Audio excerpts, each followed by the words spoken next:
Non, et... Bien travail pour ces pères. Ah, mon petit travail pour ces pères. Ça fait merci en pile, nous comptons en haut.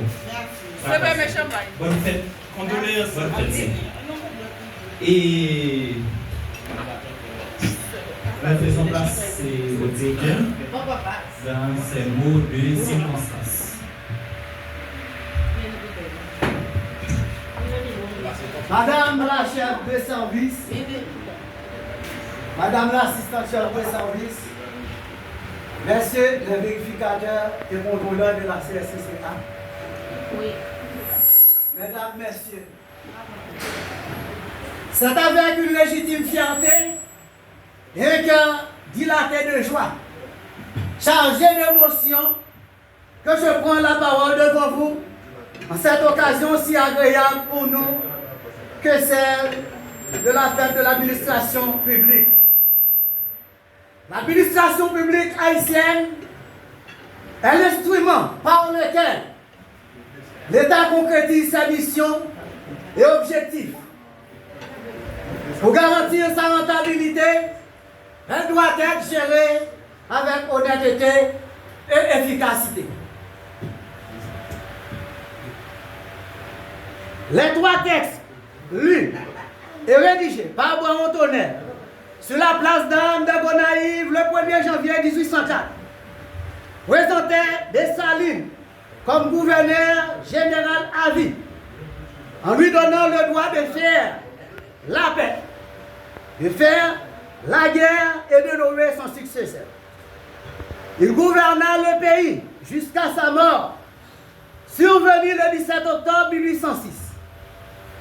Le tableau de l'administration de Dessalines était très sombre. Vol, dilapidation de la caisse du trésor public, détournement de fonds,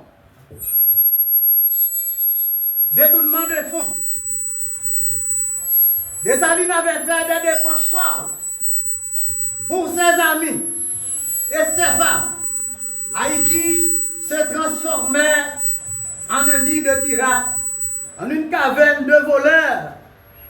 Dessalines, qui était le chef, prenait la mauvaise gouvernance en disant « plumez la poule, mais attention qu'elle ne crie pas ».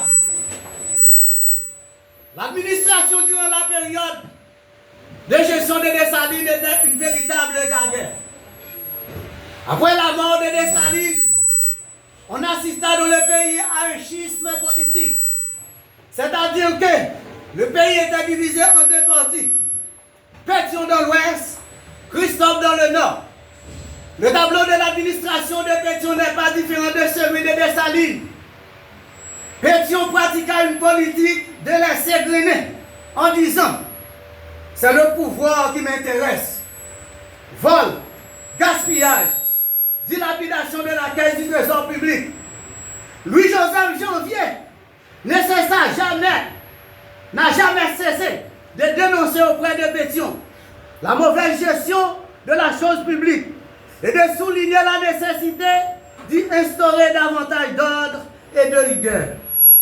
Ne voulant pas créer des ennemis, il répondit que, dans ce cas, il faudrait détruire tous les Haïtiens, puisque selon lui, tous les Haïtiens étaient des voleurs. À l'instar de Napoléon Ier en France, Christophe voulait que par une surveillance active, l'infidélité soit réprimée et l'emploi légal des fonds publics garanti. C'était un régime féodal. Pas de vol, pas de gaspillage financier. Les portes des tribunaux étaient largement ouvertes pour combattre la corruption sous toutes ses formes. Pour Christophe, le contrôle des finances publiques est la pierre angulaire de la bonne gouvernance. Depuis 1804 à nos jours, la physionomie de l'administration publique haïtienne offre à la fois un spectacle triste et lamentable. La tradition reste toujours la même. Plumer la poule. Attention qu'elle ne crie pas. À cause de cette pratique, la situation des Haïtiens est comme celle de voyageurs qui se trouvent sur un tronçon de route limité par des abîmes. À l'instar de Pétion Jérôme, comment chanter, comment vivre dans une société corrompue, sans loi, sans morale. Nous nous étouffons. Nous, la jeunesse pensive et triste que nous sommes. Pas de bonne gestion sans un système de contrôle efficace. Cette affirmation s'applique tout particulièrement aux finances publiques. La Cour supérieure des comptes, c'est une juridiction spécialisée de l'ordre administratif. Une institution supérieure de contrôle financier. Un grand corps de l'État, en raison du prestige qui s'attache à l'appartenance à cette institution. Les administrations se sont certes dotées de multiples contrôles internes, mais il est nécessaire qu'un organe indépendant exerce un contrôle financier à posteriori. Au sein de ce nouveau millénaire, et à la faveur du nouveau concept de la bonne gouvernance prôné par tous les pays du monde, la Cour supérieure des comptes et du contentieux administratif demande un changement de mentalité des gestionnaires de la chose publique en ce qui a trait au détournement de fonds, vol, corruption, l'inexistence des pièces justificatives après l'exécution des dépenses. La Cour supérieure des comptes et du contentieux administratif veut que toutes les dépenses soient réelles, conformes et correctement justifiées au moment de la vérification et de la reddition des comptes. Nous remercions le président de la Cour supérieure des comptes et du contentieux administratif d'avoir pris la décision et d'offrir ce service dans les différents départements géographiques du pays.